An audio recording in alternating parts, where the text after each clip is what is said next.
Olá, aluno, olá, estudante, eu sou o professor Juliano Colombo. Estamos aqui para comentar a breve análise sobre este 16º exame da Ordem na segunda fase, na parte de Direito Civil e Processo Civil.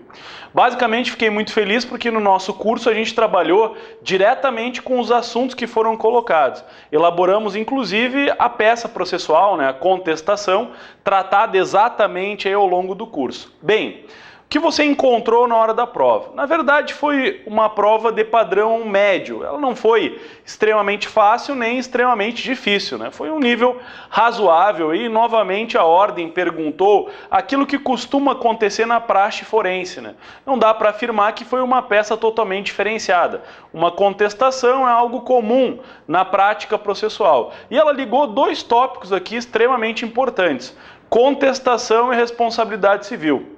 Eu havia falado, inclusive, nos nossos encontros, sobre a contestação. Toma cuidado com a matéria preliminar. Eu até afirmava nas aulas, se falar em contestação, te liga porque vai ter uma preliminar. Tem que fazer um quesito, porque esse quesito, na hora de divulgação do espelho, do gabarito, será certamente pontuado. E aqui nós tínhamos uma ilegitimidade. Lembra que o repertório das preliminares está lá diretamente no artigo 301 do Código de Processo Civil, Então, uma atenção especial aí que você tinha que ter dado na hora da prova.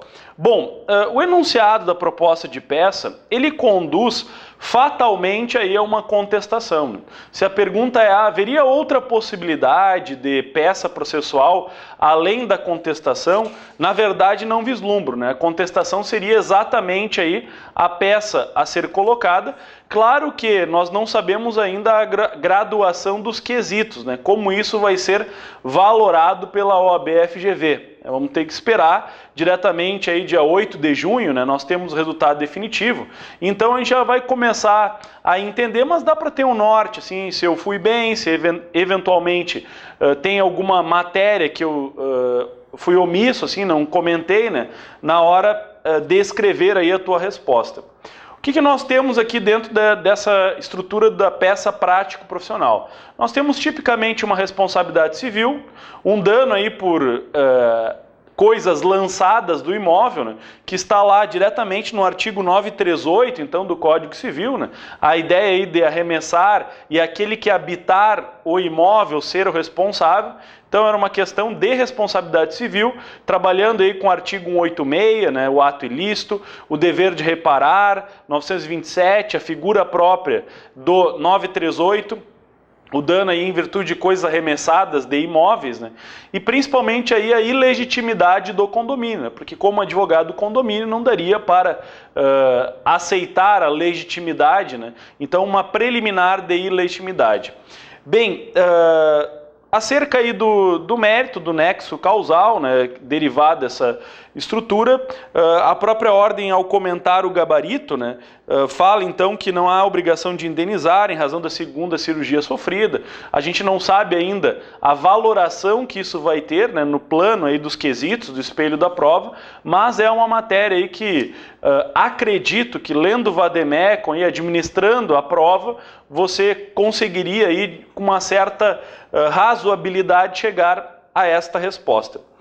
Acho também que o grande tópico aqui importante, para a gente ressaltar, alguns quesitos dificilmente serão incorretos para você, A gente acompanhou e sempre perguntou, a peça cabível. Aqui a peça cabível está na última frase, citado o condomínio, procura você na qualidade de advogado, Então, para a defesa adequada de seu direito, tutela adequada de seu direito. Quer dizer, só poderia aí ser contestação. Alguns alunos perguntaram sobre intervenção de terceiros. Não vislumbro aqui diretamente uma possibilidade de intervenção de terceiros. Seria ilegitimidade preliminar e, no mérito, atacar diretamente a responsabilidade civil. Bom, ainda dentro desse aspecto colocado, seria importante a figura aqui de uma localização, qualificação das partes. Dá para construir a contestação naquela tripartição usual, fato, direito e pedido, só que a contestação ela teria que, no mínimo, fazer uma preliminar. Então, a preliminar ao mérito e a matéria de mérito. Deveria ser assim decidida. Bom, isso no que tange a peça processual. Fiquei bem feliz com a peça porque, de regra, a gente consegue administrar muito bem essa peça. Claro que, às vezes, o candidato, nosso aluno, não consegue acertar exatamente aquele quesito, mas dá para, uma maneira geral, ter uma boa pontuação na hora da prova. A primeira questão aqui colocada, né, colocada pela ordem, ela trabalhou aí com a idade núbil para o casamento. A idade núbil, a idade para casamento também seria uma matéria bem apropriada e de fácil, vamos dizer assim, procura aí no ambiente do teu vademécum, né? No tópico A, que ela perguntou se era possível o casamento, a ordem não divulgou agora, no gabarito justificado, algum artigo pertinente, né? Mas aqui poderia trabalhar diretamente com a ideia da idade núbil do casamento. Você até conseguiria isso vendo lá no Código Civil, 3º, 4º, aí vai para a emancipação já induz ali no vademécum, né, o vide. Então dava para procurar tranquilamente aí a resposta. Também não vejo nenhum problema a mais aqui nessa questão número 1. A questão número 2, ela trabalha com o direito do nascituro. E aí trabalha diretamente com personalidade, com o início da personalidade e com a defesa dos direitos do nascituro. Também uma questão que envolve legitimidade. Acho que não teve aqui também grande dificuldade. A questão 1 e a questão 2, elas são apresentadas diretamente por artigo do Código Civil. É claro que a gente, do vademécum, Código Civil e Código de Processo. É claro que aqui, por exemplo, na questão 2, poderia até buscar uma resposta processual, né? Como foi dada a ideia, Emília possui legitimidade para ajuizar a ação, aí está lá no artigo 6º, artigo 8º, né? Então, do Código de Processo Civil. Então, aquele jogo entre Código Civil e Código de Processo Civil. Depois a questão de número 3, ela trabalhava aí com a ideia de sucessão, a figura própria dos herdeiros necessários, e aí deveria entender que irmão não é herdeiro necessário, o gabarito justificado, que foi, gabarito comentado, que foi divulgado, não apresenta nenhuma questão aí a mais, ou erro, ou passível de anulação. Está bem dentro, é uma questão de um nível um pouco mais elevado, mas também muito fechada, assim, muito estabelecida em termos de artigos, né? E por fim a questão número 4, ela trabalhou com a ideia do direito de passagem, né, da própria aí, ligada à servidão. Um dos tópicos principais aqui guardava a relação que o trajeto era o mais curto existente, isso era fundamental, né? Talvez aqui você encontrava um grande norte para a questão, a ideia do sujeito acessar lá num trajeto mais curto. Quando a questão fala trajeto mais curto, dá a entender que seria a ideia de que existiria outra forma, outra via, né? Outro caminho para chegar. Então esse é um dos fundamentos principais aí dentro da questão. Então veja assim, ó, a questão 1, 2, 3 e 4, a gente consegue entender que a questão 3 trabalha com direito de família e sucessões. A questão 4, aí com a ideia do direito de passagem, elas seriam de um nível mais elevado. Acredito que a questão 1 e 2, o nosso aluno aqui estava muito bem preparado porque foi trabalhada diretamente com os aspectos do 1 e 2.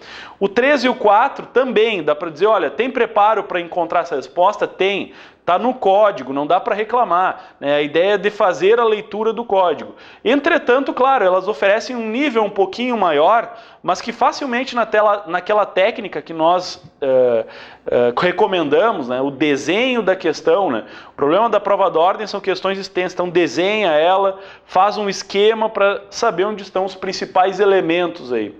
Então, nesses moldes aí, claro que cabe muito a gente esperar agora o resultado definitivo, né? Dia 8 de junho nós vamos ter aí a grande notícia, espero que assim você receba, mas não vejo fora deste gabarito fundamentado algumas outras reclamações aí que podem surgir. Na verdade foi uma prova bem fechada, vai ser exatamente isso que foi divulgado. Claro que nós temos algumas peculiaridades em termos de artigos. Acho que em termos de artigos, quando for divulgado o espelho de prova, o gabarito definitivo, vai ser um pouquinho alterado, porque vão abranger alguns outros artigos que não foram colocados inicialmente. Mas não cabe aqui a gente também ficar pensando para não gerar uma falsa expectativa em você. Acho que foi uma prova muito justa, uma prova que pediu aquilo que acontece no âmbito aí do dia a dia forense. Tenho certeza que o nosso aluno aí, quem se preparou, estava muito bem calcado aí na busca do Vademecum para encontrar então essas respostas acessíveis no Código Civil, no Código de Processo Civil. Basicamente ressaltou assim, um dos pontos assim que causou uma certa surpresa é não cobrarem nada sobre Código de Defesa do Consumidor, sempre é um caso muito comum, também estávamos preparados, mas ficou entre Código Civil e Código de Processo Civil. Certo, gente? Então desejo a vocês uma boa sorte, vamos aguardar aí o teu sucesso, continuem com a gente, bons estudos!